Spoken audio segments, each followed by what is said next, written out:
In the compound of Chief Adewale Fashola, one of the most respected men in Abeokuta, the air smelled of fried apara, palm wine, and fresh asoke.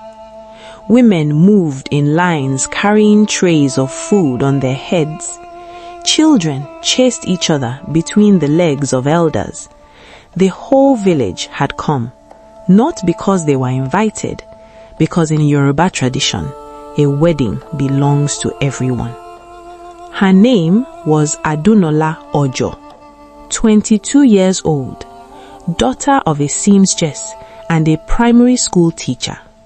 She had been chosen by Chief Fashola's family 6 months earlier, not for her wealth, because she had none, but for her character. Her mother had sewn for the chief's wives for 15 years. Her father had taught the chief's youngest son. She was known in the village as the girl with the golden hands. Every fabric she touched became something beautiful. She sat in the corner of the preparation room, dressed in the pale yellow iro and buba.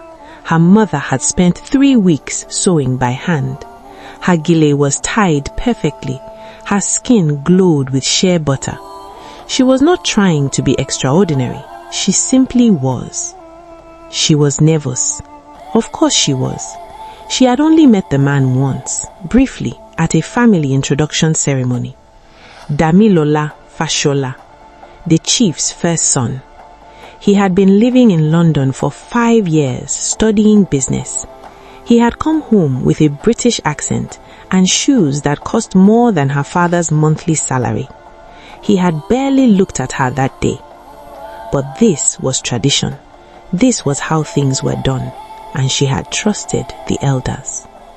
The moment Damilola walked into the compound, something changed. He was tall, well-dressed, handsome in the way that money makes men handsome. But his eyes, she noticed his eyes immediately. They were scanning the compound with the particular impatience of someone who did not want to be there. He greeted his father. He greeted the guests. He smiled for the photographs. And then he saw her. The smile did not disappear. It never fully arrived. He walked to his father and spoke in a low voice. But the compound was not as large as he thought, and Adunola's ears had always been sharp. "Papa, this is the girl. Seriously?" Chief Fashola's voice was firm but quiet. "She is a good girl. Her family. I don't care about her family. Look at her. She looks like she's never left this village in her life. I'm not marrying a village girl, Papa.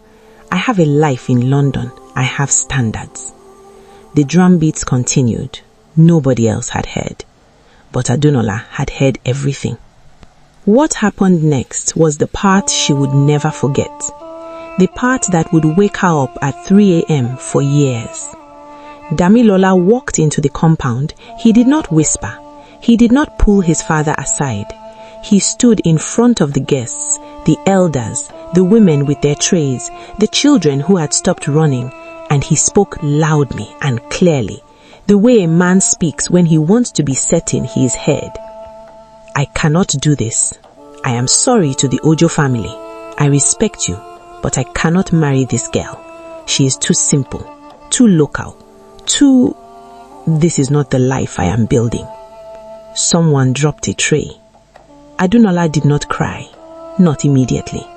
She sat very still, the way a person sits when the world has just tilted underneath them and they are not yet sure which direction to fall. She watched Damilola straighten his agbada. She watched him walk back to his father. She watched the elders exchange looks of shock and embarrassment. She looked down at the yellow iro and buba her mother had spent 3 weeks sewing by hand. And then she stood up, walked out of the compound, and did not look back. She cried for 2 hours in the back of her father's Peugeot, alone, because her mother was still inside trying to preserve the family's dignity, and her father was speaking with the elders with his jaw tight and his pride broken. She cried until there was nothing left. And then something else came, something quieter and colder and far more useful than tears. She would never be called too simple again. She would never be called too local again. She would make sure of it. She left Abeokuta 4 months later with 45,000 naira her mother had saved in a biscuit tin under the bed, a sewing machine borrowed from her aunt, and a name she had chosen for herself. Adun. Not a fashion house yet, just a name, just a promise she made to herself on the bus to Lagos. The first 2 years were hard in the way that only Lagos can be hard, a hardness that has texture and smell and weight. She lived in a face me, I face you apartment in Surulere with 5 other girls. She sewed for anybody who would pay her. Wedding asoebe, church uniforms, Ankara blouses sold at the market on Saturday mornings. But she watched, she studied, she observed every piece of fabric that passed her hands like a student studying scripture. She could see things other seamstresses could not. She could look at a woman and know, before measuring, exactly what shape would make her feel like herself. She could take the most ordinary Ankara print and cut it in a way that made it look like it belonged on a runway. By year 3, she had a small shop in Balogun Market. By year 5, she had moved to a studio in Lekki. By year 7, she had dressed 3 Nollywood actresses for award ceremonies and a senator's wife for her daughter's wedding. The photos went everywhere. The name Adun began to travel. By year 9, Vogue Africa ran a feature. The headline read, "The woman who is redefining what African luxury looks like." By year 10, she had a flagship showroom on Adeola Odeku Street in Victoria Island, 3 floors of glass and warm light and fabric that made people stop on the street to look inside. By year 10, there was a waiting list. She had not returned to Abeokuta, not once. It was a Tuesday afternoon in March when the door of Adun opened and Damilola Fashola walked in. He did not know where he was, not really. He knew it was the most talked about design house in Lagos. He knew his fiancée, a woman named Chisom, daughter of a Port Harcourt oil magnate, had insisted that his traditional wedding outfit be made here and nowhere else. Everyone who is anyone wears Adun. Don't embarrass me. So, here he was. He was 34 now, still handsome, still wearing shoes that cost too much, but there were new lines at the corners of his eyes and something slightly tired in the way he carried himself. The London life had not been everything he had imagined. The business he had built was comfortable, not spectacular. He had come back to Lagos 2 years ago, quietly, without announcement. He stood at the reception desk and gave his name to the young woman there. "Mr. Fashola, your appointment is with our head designer. Please follow me." He was led up a wide staircase, past glass cases displaying fabric swatches and sketches, past a framed photograph of women in extraordinary clothes, past a wall where a single quote was painted in gold. She was told she was too simple. She decided to become unforgettable. He did not read it. He was looking at his phone. Adunola was at her design table when he entered.